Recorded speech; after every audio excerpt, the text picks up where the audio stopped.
ছিল টুনি, ছোট্ট একটি পাখি।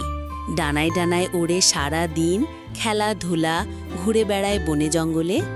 টুনির বাসা ছিল এক পুরনো আমগাছের ডালে।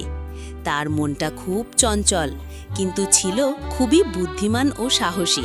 একদিন দুপুরবেলা টুনি বনের এক কোণে উড়ে গিয়ে দেখে একটা অদ্ভুত আলো ঝলমলে জায়গা। সেখানে কেউ নেই, কিন্তু বাতাসে একটা মিষ্টি ঘ্রাণ। হঠাৎ সেই আলো থেকে বেরিয়ে এলো এক পরী। পরীর গায়ে সাদা রঙের কাপড়, মাথায় রূপালী মুকুট আর পিঠে বড় দুটি চকচকে দানা।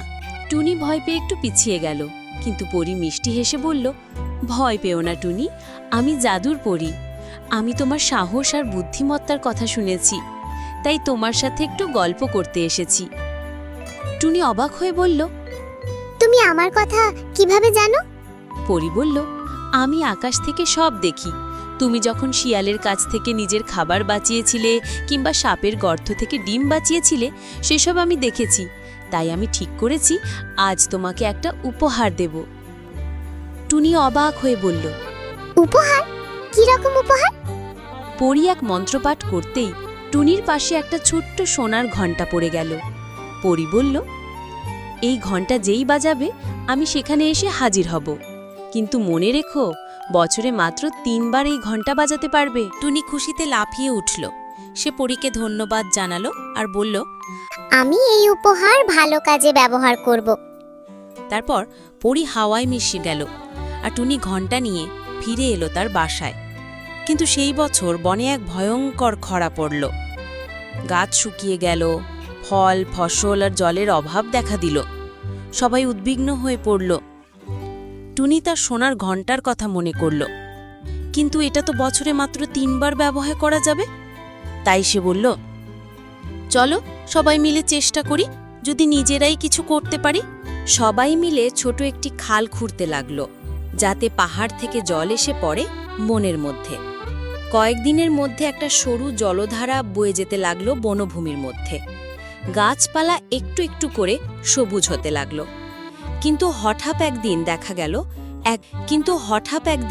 গেল এক বড় দল শূকর আর বুনো হাতি খালের পাশের সব গাছ ও মাটি নষ্ট করে ফেলছে। এই অবস্থায় বাঁচা অসম্ভব। তখন টুনি সিদ্ধান্ত নিল এটা ঘণ্টা বাজানোর সময়। সে ঘণ্টা বাজাতেই পরী এসে হাজির। টুনটুনি সব বলল। পরী তার ছোঁয়ায় বনের চারপাশে এক জাদুর বেড়া তৈরি করল, যাতে আর কোনো ক্ষতিকর প্রাণী ভেতরে ঢুকতে না পারে।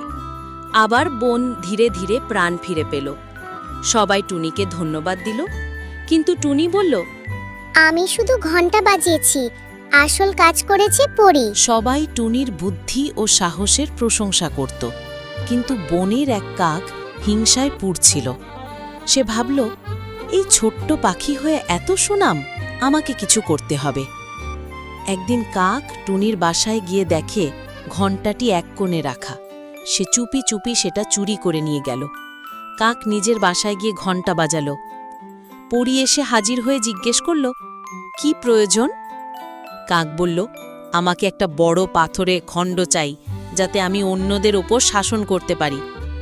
পরী বলল, তুমি যদি ভালো উদ্দেশ্যে কিছু চাও আমি দিতাম, কিন্তু তুমি যদি অহংকার দেখাতে চাও আমি সাহায্য করতে পারি না। এই বলে পরী অদৃশ্য হয়ে গেল, আর ঘণ্টাটি ভেঙে এক টুকরো কাঠে পরিণত হল।